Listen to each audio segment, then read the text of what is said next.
જય શ્રી કૃષ્ણ મિત્રો। આજે આપણે પ્રમેય થિયરમ જેને ભૂમિતિની અંદર કહેવામાં આવે એના ઉપર જઈએ। આ થિયરમ પરીક્ષાના સંદર્ભમાં નકામું છે, કારણ કે આ વખતે જે સિલેબસ કટ કર્યો છે એની અંદર આ પૂછાવાનું નથી, પણ આના દાખલા અનુરૂપ પૂછાવાના છે। એટલે દાખલાના સંદર્ભમાં થિયરમ ખૂબ અગત્યનું છે, આપણે તૈયારી કરવાનું છે અને સરસ રીતે સમજવાનું પણ છે। આ થિયરમ સમજતા પહેલાં આપણે વાત કરીએ કે કોઈ ત્રિકોણ છે, દાખલા તરીકે આ કોઈ ત્રિકોણ છે, બરાબર, અને આ ત્રિકોણના સમતલમાં આવેલી કોઈ રેખા છે, બરાબર। શું હું વાત કરું છું? ત્રિકોણ અને સમતલની રેખા, એની વચ્ચે કેવા સંબંધ હોઈ શકે? તો કે એક એવું હોઈ શકે કે આ ત્રિકોણ અને આ એના સમતલની કોઈ રેખા છે, આ રેખા એલ, આ બંનેનો છેદગણ ખાલી ગણ હોય, એટલે કે ત્રિકોણને રેખા છેદતી નથી, ત્રિકોણથી બહારના ભાગમાં છે, કોઈ જગ્યાએ છેદતી નથી, એટલે આ ન છેદે, ત્રિકોણ અને રેખા પરસ્પર ન છેદે।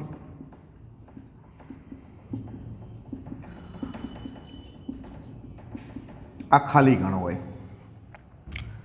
એક એવી શક્યતાઓ હોય કે જેની અંદર ત્રિકોણના કોઈ શિરોબિંદુમાંથી રેખા પસાર થાય। દાખલા તરીકે આ ત્રિકોણ ABC છે, એના શિરોબિંદુ A, B અને C છે, તો આ A, B અને C ના કોઈ એક શિરોબિંદુમાંથી કોઈ એક રેખા પસાર થાય છે, આ રીતે જો, બરોબર। આ શું છે? શિરોબિંદુમાંથી પસાર થતી રેખા।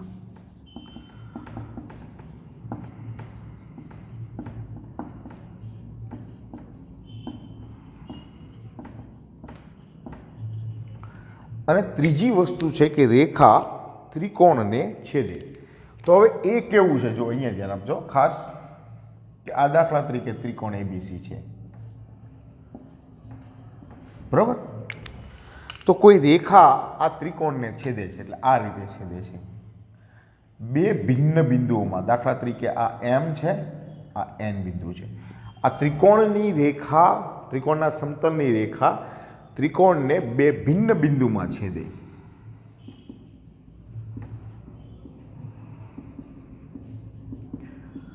હવે અહીંયા કેવું છે કે જો ત્રિકોણની રેખા, ત્રિકોણના સમતલની રેખા ત્રિકોણને કોઈ એક બિંદુમાં, એટલે ત્રિકોણની કોઈ એક બાજુને છેદે તો એ બીજી બાજુને છેદે જ, બરોબર, અને ત્રીજી બાજુને ન જ છેદે। ક્યારેય કોઈ રેખા ત્રિકોણની ત્રણેય બાજુઓને છેદી શકે નહીં। એટલે આને હું બોલ્યો એ કઈ રીતે કે ભાઈ ત્રિકોણના સમતલની રેખા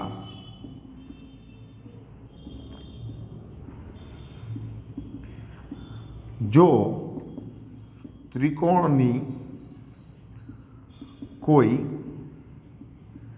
એક બાજુને છેદે તો બીજી બાજુને છેદે જ। એટલે એકને છેદે એવું ક્યારેય બનશે નહીં, કમસે કમ બેને છેદશે, અને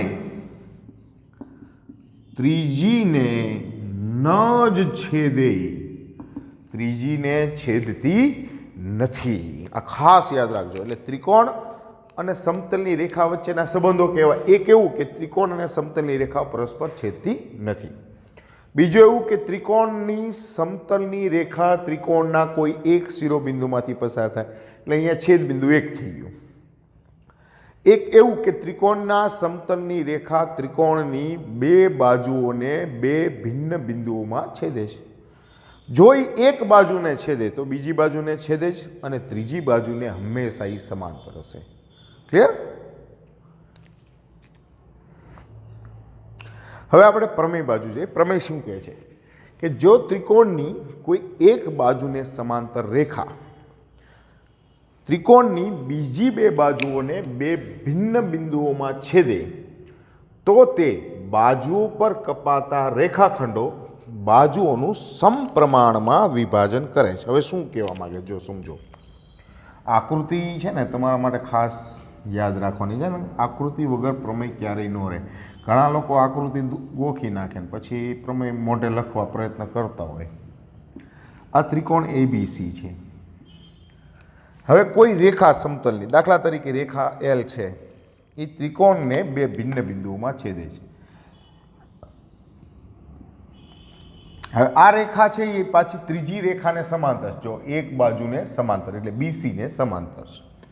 અહીંયા દાખલા તરીકે એક M બિંદુ છે, એક છે એ N બિંદુ છે. અહીંયા બે રેખાખંડ છે, ઉપરનો ભાગ, નીચેનો ભાગ, આ બાજુનો ભાગ અને આ બાજુનો ભાગ. આ સમપ્રમાણમાં હોય એટલે આના ગુણોત્તર સરખા હોય એવું તમને કીધું છે.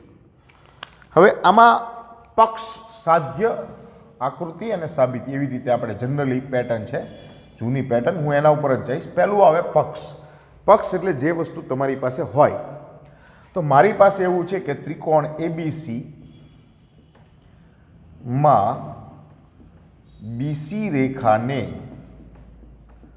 સમાંતર રેખા L એ AB રેખાખંડ અને AC રેખાખંડને M અને N માં છેદે છે. બરોબર કે રેખા L છે BC ને સમાંતર છે, તો ત્રિકોણ ABC માં AB રેખાખંડને M માં, AC રેખાખંડને N માં છેદે છે. પછી આવે સાધ્ય. સાધ્ય એટલે આપણે સાબિત કરવાનું છે. આપણે સાબિત એવું કરવું છે કે આ કપાતા અંતખંડો સમપ્રમાણમાં હોય. એટલે મારે આવું કંઈક સાબિત કરવાનું છે. જુઓ, પહેલો અંતખંડ છે AM, એનો નીચેનો ભાગ છે MB. આ પ્રમાણમાં થઈ ગયા. એ જ પ્રમાણમાં આ બાજુના ભાગ હોય એટલે AN છેદમાં NC. આ આપણે પૂરું કરવું છે. તો સાબિતી આપણે મેળવીએ. સૌથી પહેલી વસ્તુ, હું અહીંયા એક બે નાના નાના ભાગની રચના કરું છું. જો કેવી, એક હું દોરું છું આના ઉપર લંબ રેખાખંડ, એને નામ આપું P, MP. એક અહીંયા દોરું છું, આ NQ. બરાબર. અને નીચે જે બે પાર્ટ છે એ આવી રીતે જોડું છું, M ને C સાથે અને B ને N સાથે. આવી રીતે જોડીને રચના કરું છું. શું કર્યું મેં? પહેલું મેં MP એક દોર્યો કે જે લંબ છે. તમે AN પણ કહી શકો, AC પણ કહી શકો. હું લખું છું AC ઉપર. બરાબર. MP લંબ છે AC. અને એ જ રીતે NQ લંબ છે AB ઉપર. કેવો છે? 90° ખૂણો થાય છે અહીંયા. જો આ બરાબર. આપણે એવા બે રેખાખંડની રચના કરી. બીજા નંબરમાં આને તો મેં જોડ્યા જ છે, ખાલી BN અને CMની રચના કરતા. એટલે આપણે સીધું લખીએ ભાઈ BN રેખાખંડ અને CM રેખાખંડ રચતા અથવા તો દોરતા, જે કહ્યું. આમાં કંઈ બીજું ફેર નહીં પડે. હવે અહીંયા ઉપરનો ત્રિકોણ એટલે AMN. કયો ત્રિકોણ? AMN. હું એના ક્ષેત્રફળની વાત કરું. જુઓ, AM નું ક્ષેત્રફળ. હવે ત્રિકોણનું ક્ષેત્રફળનું સૂત્ર છે 1/2 પાયો ગુણ્યા વેધ. ચાલો, આ 1/2. હવે અહીંયા વેધ તો મેં દોર્યો. મારી પાસે બે વેધ છે આ ત્રિકોણમાં, એક NQ છે અને એક MP છે. તો પહેલો હું આ ત્રિકોણનો વેધ આ લઉં છું. કયો છે? NQ. તો AMN માટે NQ વેધ હોય તો AM પાયો થઈ ગયો. જો કંઈક આવી દિશના થઈ, તમને સાઈડમાં દોરું તો આ AMN, આ NQ, તો આ NQ વેધ થઈ ગયો અને AM પાયો થઈ ગયો. તો આપણે પાયો થઈ ગયો AM, વેધ છે NQ. આને પરિણામ નંબર 1 આપો. હવે એક બીજો ત્રિકોણ પણ છે મારા માટે. કયો? તો નીચેનો જે ત્રિકોણ છે એ કયો? આ રહ્યો. જો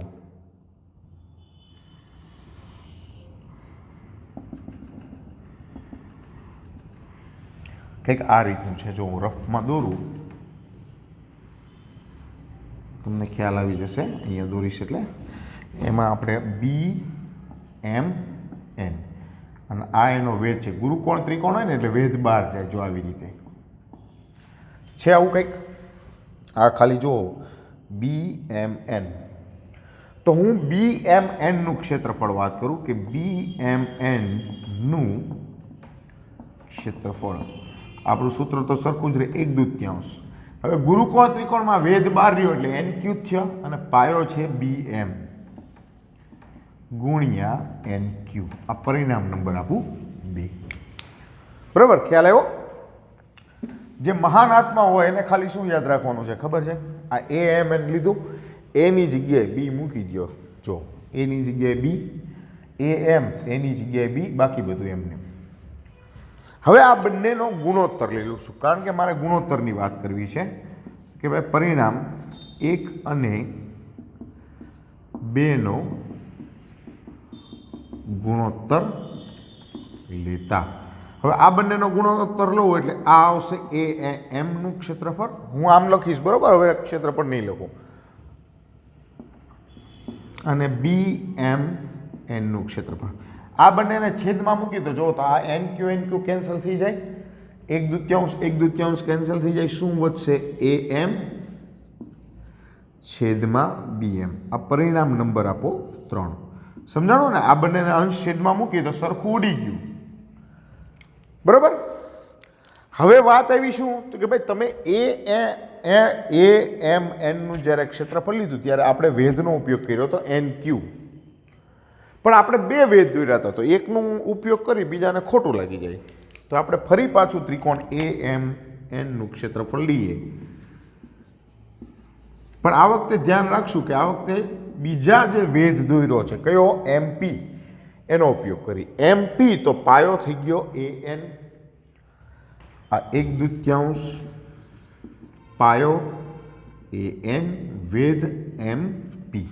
આ પરિણામ નંબર આપું છું 4. હવે જે રીતે મેં અહીંયા BMN લીધું હતું એવી રીતે આવે CMN. તો હું ફરી પાછું ત્રિકોણ CMN નું ક્ષેત્રફળ આ 1/2 એમાં પાયો થઈ જાય CN. વેધ તો સરખા જ રહે. મેં હમણાં જ વાત કરી ગુરુકોણ ત્રિકોણમાં વેધ કેવા હોય? બહારની બાજુ હોય. હવે અહીંયા કેવું હતું? એની જગ્યાએ B લખ્યું હતું, અહીંયા એની જગ્યાએ C લખ્યું. જોઈ લો. હવે આ પરિણામ 4 અને 5નો ગુણોત્તર લઈ લઈએ. પરિણામ 4 અને 5નો ગુણોત્તર લેતા તો શું મળશે? AMNનું ક્ષેત્રફળ છેદમાં CMNનું ક્ષેત્રફળ બરાબર અહીંયા તમારી માટે આવશે AN છેદમાં CN. જો સરખું તો ઉડી જવાનું. આ પરિણામ નંબર આપો 6. બહુ જાજા પરિણામો થશે. ચોપડીમાં મારા કરતાં થોડુંક અલગ આપ્યું છે, પણ આપણે આ થોડુંક ડિટેલમાં ભણશું. દાખલાના સંદર્ભમાં છે. હવે કેવું છે કે હું આવું લખી શકું કે ભાઈ AMN છેદમાં BMN બરાબર AMN છેદમાં CMN. શું કામ એવું થાય? તો કે ભાઈ AMN તો ઉપર અંશમાં બંને સરખા છે, તો આ છેદમાં કેમ સરખા થયા? કે 9મા ધોરણમાં આપણે એવું ભણી ગયા છીએ કે 2 સમાંતર રેખાની વચ્ચે આવેલા, જો આવું કંઈક છે, આ એક સમાંતર રેખા, એની બીસી સમાંતર રેખા છે, તો આ કંઈક છે ને આવી રીતે છે. જો હવે આ ભૂલી જાઓ તો આ પાયો થઈ ગયો. તો 2 સમાંતર રેખાની વચ્ચે આવેલા અને એક જ પાયા ઉપરના ત્રિકોણો સમક્ષેત્ર હોય. બરાબર, આવું 9મા ધોરણમાં ભણી ગયા આપણે કે 2 સમાંતર રેખાની વચ્ચે આવેલા એક જ પાયા પરના ત્રિકોણો સમક્ષેત્ર હોય. સમક્ષેત્ર એટલે ક્ષેત્રફળ કેવા હોય છે? સરખા. એટલે આપણે આવું લખી શકીએ. જો આવું લખી શકીએ તો AMN એટલે આ ભાગ પહેલો થઈ ગયો AM છેદમાં BM અને એ એમ એન છેદમાં સી એમ એટલે આ આવી ગયો એ એન છેદમાં સી એન. લ્યો આ આપણે જે સાબિત કરવું હતું નહીં આવી ગયું, જો પ્રૂવ થઈ ગયું આપણું. બરાબર, આની કંઈ જરૂર નથી હવે. એ એમ છેદમાં બી એમ, બી એમ અથવા એમ બી, એ એન છેદમાં સી એન, સી એન અથવા એન સી. આ પ્રૂવ થઈ ગયું. પ્રમેય અહીંયા સુધી પૂરો થઈ ગયો તમારો. પણ બીજા બે સૂત્રો છે કેવા? તમે આના ઉપરથી એવું લખી શકો એ એમ છેદમાં એ બી, એ એમ છેદમાં એ બી બરાબર એ એન છેદમાં એ સી. શું છે જો પરિવાર, ઉપર મેં અડધો ભાગ લીધો અને પછી નીચે આખો લીધો. જો છે એ એમ છેદમાં એ બી, તો મારે આ બાજુ પણ એ જ રીતે કરવું પડે, અડધો ભાગ અને આખો. જેમ મેં આ બાજુના ભાગમાં કર્યું હોય એ જ સામે આવે. એ એમ અડધું છે તો સામે અડધું જ લેવું પડે એ એન. એ બી આખું છે તો સામેની બાજુ આખું જ લેવું પડે એ સી. આ કેવું હતું? બંને અડધા હતા. જો એ એમ તો સામે એ એન, નીચે બી એમ તો સી એન. ઉપરના ભાગ સાથે ઉપરનો ભાગ, નીચેના ભાગ સાથે નીચેનો ભાગ હતો. એટલે એક આવું સૂત્ર પણ બની શકે. અને એક સૂત્ર બની શકે નીચેનો ભાગ એટલે બી એમ અને આખો ભાગ એ બી. બરોબર, તો આ બાજુ નીચેનો ભાગ પહેલા એટલે સી એન અને આખો ભાગ એટલે એ સી. તો આવા ત્રણ સૂત્રો બને. જો આ પહેલું, આ બીજું અને આ ત્રીજું. આ ત્રણેય સૂત્રોનો ઉપયોગ કરીને આપણે દાખલા ગણવાના હોય છે. બરાબર, તો આ આપણો આખો પ્રમેય છે. સરસ રીતે તમે જરાક યાદ રાખજો. પરીક્ષામાં નથી પૂછવાનો એટલે હું 5 વખત આપું છું. જનરલી હું 10 વખત લખવા આપતો હોઉં છું, પણ આ 5 વખત લખવાનો એટલે સૂત્ર ખાસ યાદ રાખવાના છે. આના ઉપરથી દાખલા ગણશું. જો ફરી એકવાર કહું, શું કરવાનું છે? એક ત્રિકોણ છે, એક સમાંતર રેખા છે જે ત્રીજી બાજુને છે એટલે બે બાજુને છેદે છે. આપણે સાબિત કરવું છે એ એમ છેદમાં બી એમ, એ એન છેદમાં સી એન. હવે પહેલું મેં લંબ દોર્યો એમ પી, લંબ છે એ સી ઉપર, એન ક્યુ લંબ છે એ બી ઉપર, એટલે બી એન દોર્યો, સી એમ દોર્યો. પછી ત્રિકોણ એ એમનું ક્ષેત્રફળ લીધું, પાયથા 1/3 પાયો ગુણ્યા વેધ. મેં વેધ લીધો છે એન ક્યુ, તો એન ક્યુનો પાયો એ એમ, તો એ એમ ગુણ્યા એન ક્યુ. હવે માત્ર એટલું વિચારો, એની જગ્યાએ બી મૂકી દો એટલે અહીંયા 1/3 બી એમ ગુણ્યા એન ક્યુ થઈ ગયું. પરિણામ બીનો ગુણોત્તર લ્યો એટલે તમને આવું મળશે. ફરી પાછો આપણે આ બાજુનો એક વેધ લીધો છે એટલે એનો ઉપયોગ કરી એમપીનો, તો પાયો થઈ ગયો એ એન એટલે એમપી ગુણ્યા એ એન. એની જગ્યાએ સી લખો તો C M N 1/3 C N ગુણ્યા એનપી. બેયનો ગુણોત્તર લ્યો. હવે આ બંને સરખા થશે તો કે સમાંતર રેખાની વચ્ચે આવેલા અને એક જ પાયા ઉપરના બે ત્રિકોણોના ક્ષેત્રફળ સમાન હોય. અને આ તમને મળી ગયું. ક્લિયર? અને આના ઉપરથી આ બે સૂત્ર છે. ખૂબ સરસ રીતે કરજો. હવે જ્યારે તમે મળવા આવશો ત્યારે આના વિશે હું પૂછીશ. અને ચંપક, શું? ચંપક. ચાલો આવજો.